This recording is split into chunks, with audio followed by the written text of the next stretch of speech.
My first Enactus meeting, I walked through the door. There's 5 people sitting around the table, 2 of which are faculty advisors. So I sat down, remember thinking to myself, what are we going to accomplish this year with 3 people? But as people started sharing their ideas, I realized that this was the first time I met people that really felt the way I felt and wanted to accomplish the same things that I wanted to accomplish. We just didn't know how to get there. From 3 students to 150, from 1 project to 10, just like our team, every story starts with an idea, a simple concept. Stimulate a rural community with entrepreneurship. Give a young international woman pride and confidence. Provide a better life for someone who's been incarcerated. Simple ideas driven by passionate people towards a common goal. Ideas that deliver results.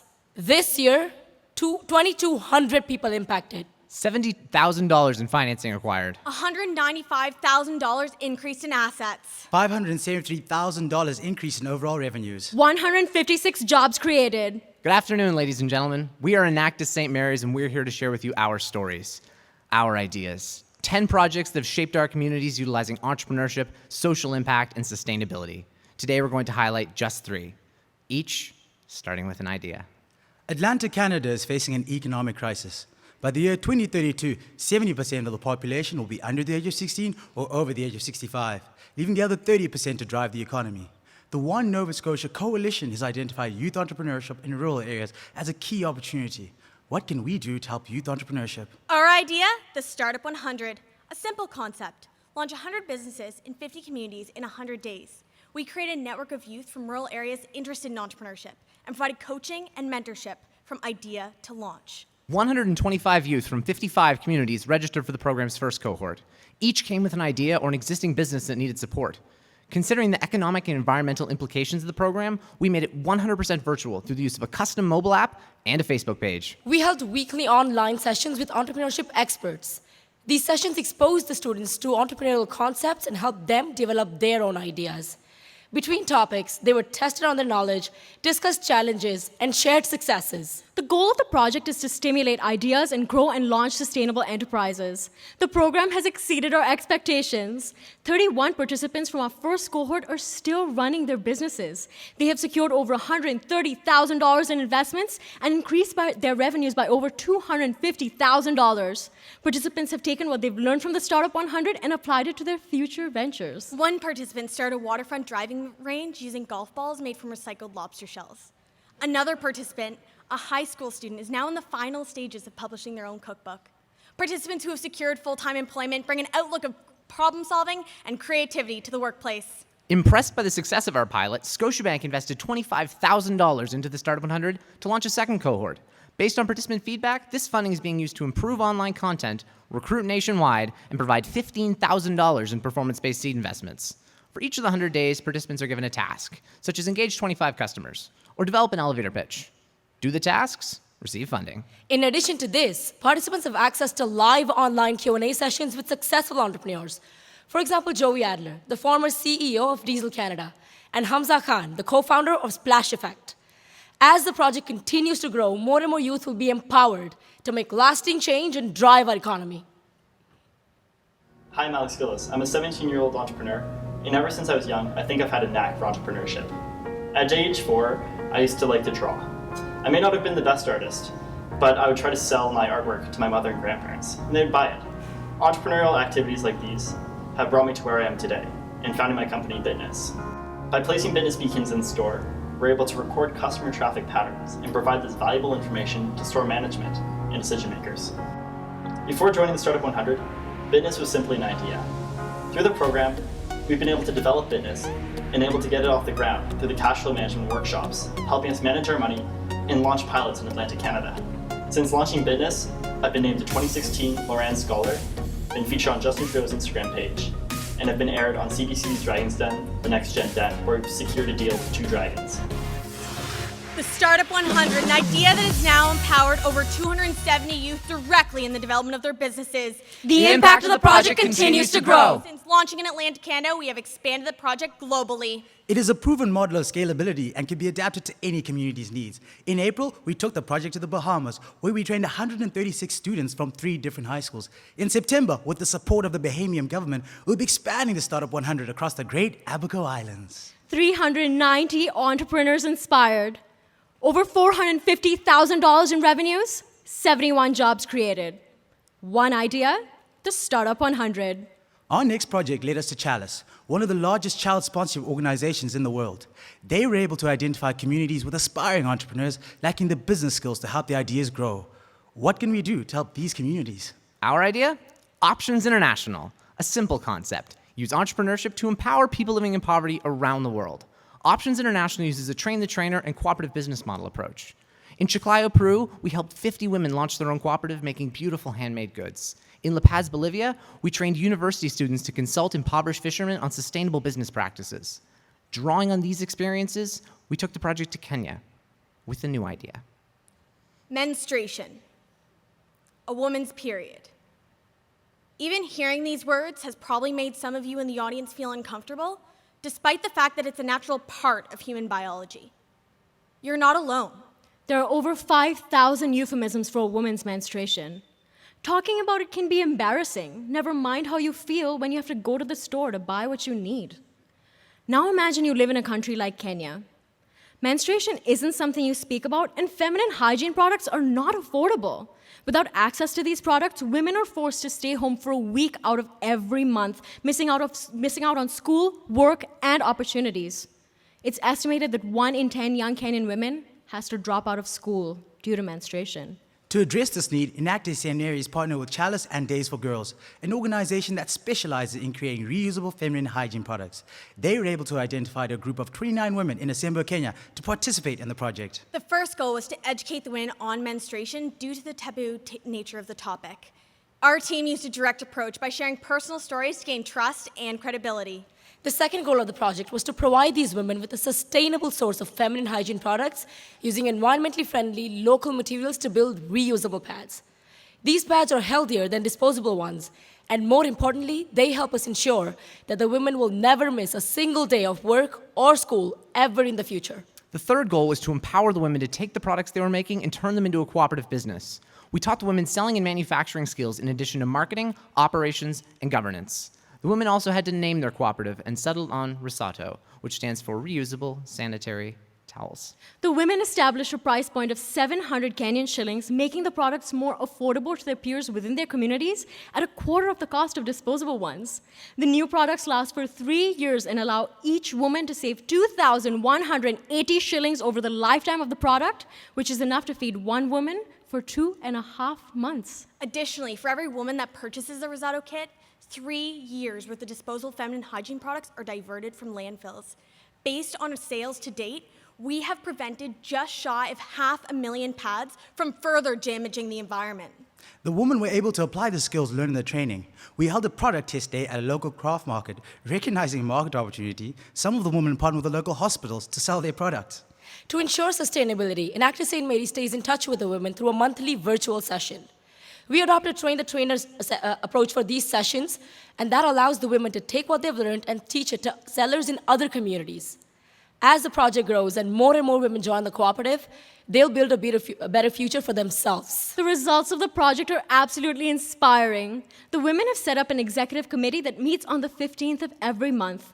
Risato now has 2 branches, Asembo and Uyoma, and in their first 2 months of operations, they have already generated over 15,000 Kenyan shillings.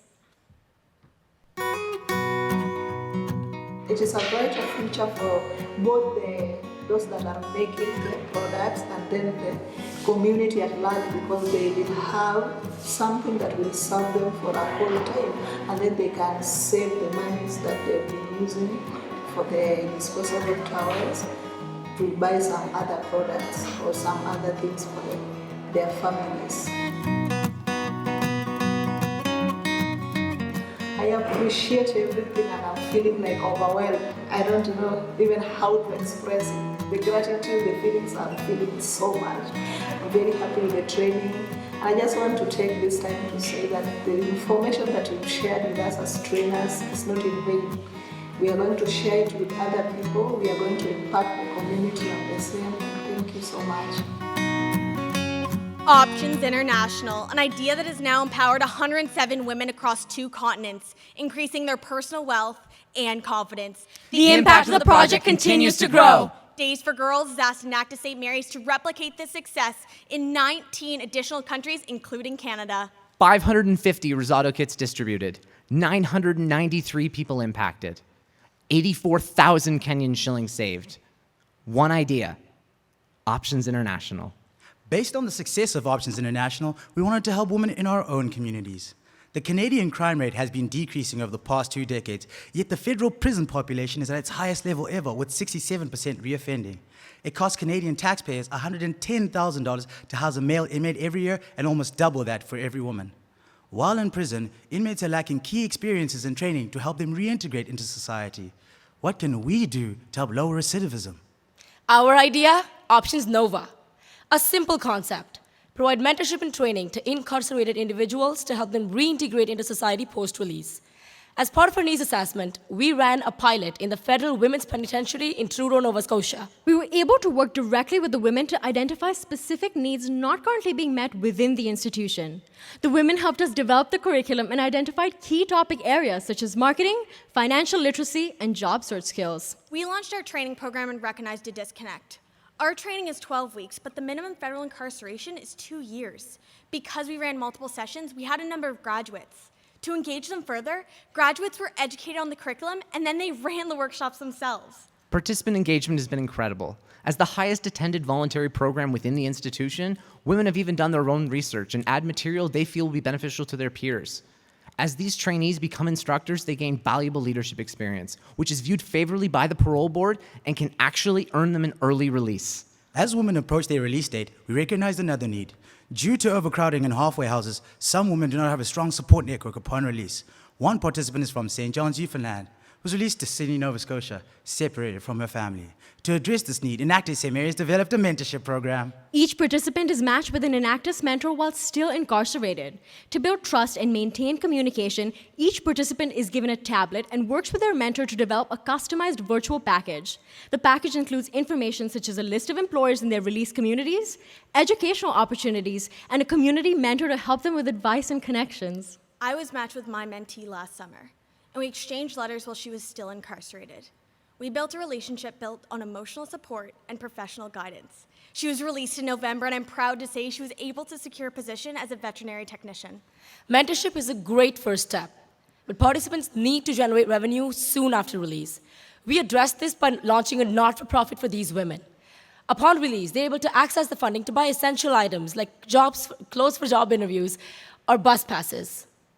In order to be able to access the funding, they earn credits by doing some kind of community service. For example, one of our participants is volunteering at a soup kitchen, saving up enough credits to fly home and see her children. Options Nova is beating the odds. Only 31% of those released are able to find employment within the first 6 months post-release. 100% of our participants have accomplished this or gone back to school within the first 6 weeks. With no participants reoffending, we are beating the national recidivism rate of 67% and saving taxpayers over $1 million. Enactus St. Mary's saw an opportunity to replicate this success. We expanded Options Nova into Halifax halfway house and worked with 6 men. Considering the stigma of incarceration, the men identified entrepreneurship as a key opportunity. Enactus St. Mary's addressed this need by securing $1,100 from Corrections Canada to set up a social enterprise with the men. These men were trained with skills such as upcycling and refinishing furniture. The refinished items were then sold, and 20% of the profit was reinvested into the social enterprise. In addition to this, the men are tapping into their own unique skills in offering custom woodwork. The for-profit social enterprise will now provide a sustainable source of revenue to support the not-for-profit run by the women. Participants of Options Nova are truly changing their lives. Hi, my name is Michelle, and I had a very troubled youth. I grew up in a lot of group homes, foster homes, rehabs, and all that. I met a lot of worse off peers, which kind of influenced me. And then I had a big problem with substance abuse, which led me to my crime. I did 4 years, and that's where I got introduced to Options Nova. I was excited for Options Nova to come into the institution because it was a program that we had never had the chance in getting in there, because it was about business and entrepreneurship. They're really usually focused on the correctional piece, but never the future plans or what the women want to do.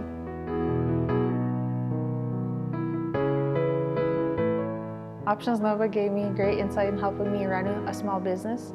I would love to apply those skills to smaller remote communities that have trouble with food sources to do sustainable living. Options Nova, an idea that has now empowered 68 incarcerated individuals. The impact of the project continues to grow. Options Nova is now an official service supplier for Corrections Canada. This June, our program moves into a male penitentiary in Spring Hill, Nova Scotia. The regional success will be replicated on a national scale.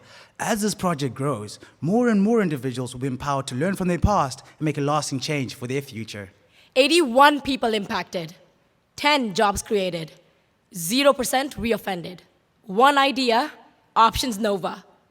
The Startup 100, Options International, and Options Nova. 3 ideas that have helped Enactus St. Mary's change our society and our economy. All ideas start from simple concepts. Provide support for refugees. Eliminate hunger in local communities. Help individuals with disabilities find employment. Mentor entrepreneurs with autism. Teach university students how to invest. Inspire high school students to become tomorrow's leaders. Empower at-risk youth to change their lives. Ideas of today leading to new ideas tomorrow. Each idea sparking another. And that's just where it starts.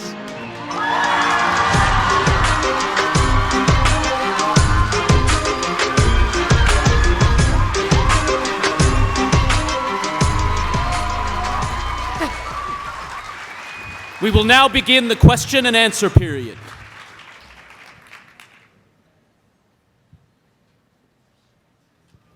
So I have a question on the sustainability of your funding model. So great ideas, lots of great, interesting things that you're doing, but how do you continue to make sure that funding continues to have these idea generations go more globally as your aspirations grow globally? We have fairly strong partnerships throughout the Nova Scotia community. We partner strongly with St. Mary's University and the Sobey School of Business through there.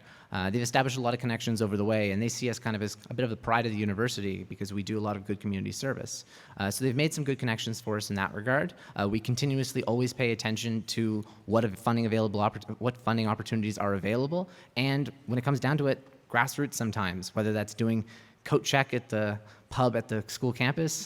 That's the one we did a lot of this year to fund Kenya. We did a lot of it. But really, we do a lot of those little things because each dollar counts.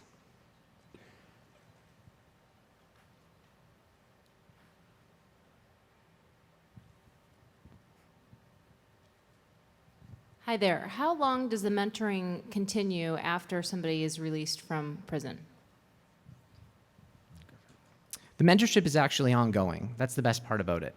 It goes on throughout there for a little bit, but actually a great example is Michelle, who you saw in the video. She's actually here today because she's with her mentor, Kelsey, because it's very two-way.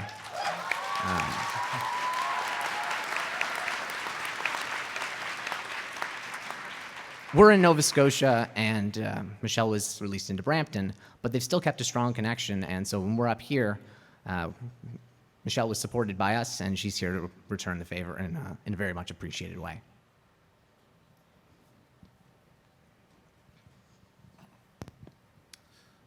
Great work, guys. I noticed you do a lot of international projects. How do you select which countries you go to in terms of assessing, a need or an issue in that country? We partner with Chalice, and Chalice has seen the fact that we can really deliver on our projects and they really trust us. So we look to expand into different countries, and we usually consult them on where they feel that our values and the tools that we can give other communities match. So after our work in South America, we were looking to expand. So we went to them and we asked them, and they told us of this need in Kenya, and we decided that we had the tools to go and help them. And in addition to that, I'm from India, and I've seen the issues that women have there with affordability, especially in lower-income families, and it's a project that really, really resonated with me, and it's something that I'm hoping to take back home. Over here, On Startup 100, you mentioned there's 98 startups across Canada that receive support. Are those all ongoing businesses today, or are those individuals receiving support with the ambition of starting businesses? So for the Startup 100, the businesses that are in the program at the moment, they apply for different funding throughout it. It's basically the do the task, receive the funding sort of thing. They go through, and in order to ensure that their business is moving on a steady pace, we want to consistently give them tasks and new challenges as the weeks go through, so that they're able to develop their business. A lot early on, when there were only a few people kind of going for that $100 seed funding, it was pretty easy for them. They made $300 or $400 pretty quick because the odds were pretty good for them. But as the project grows and moves forward, more people see this as a quick opportunity to, okay, I can get my business going. Some of the businesses are existing businesses, some of the businesses are brand new. But it starts with an idea, pun intended, and that's kind of where it goes. What steps have you taken to make sure that Option as Nova survives the graduation of the group on stage and your entire team? We understand with the nature of a program like this that our 100% success rate may not continue forever, but we'll be there to support them regardless, because it's the relationships that you build with these people, and you're not going to give up on them. So we go in there and we make sure that they have a strong, strong network, and they're released into a community that whether they don't have family there, that we will have someone there, a community support pillar. Our past president, Kyle, is a great example. And he's actually from New Brunswick, and so he's been a community mentor there. And with regards to potentially returning to prison, if that were to ever happen, we would make sure we reevaluate the situation, figure out what the issue was that caused that, and try and move forward from there. Just as supplementary, I understand that, and you're to be commended for that, but it's a fantastic program. How do you make sure that it continues after everybody's graduated? How does it continue that new people can come into Options Nova over time? Oh, okay, absolutely. There's the Nova Institute for Women in Truro, Nova Scotia. That's actually where we go, and we're closely partnered with them. They trust us because we've had success so far. And so that prison, unfortunately, will continue to become popular. Your time has expired. Judges and guests, please help me in thanking the team from St. Mary's University.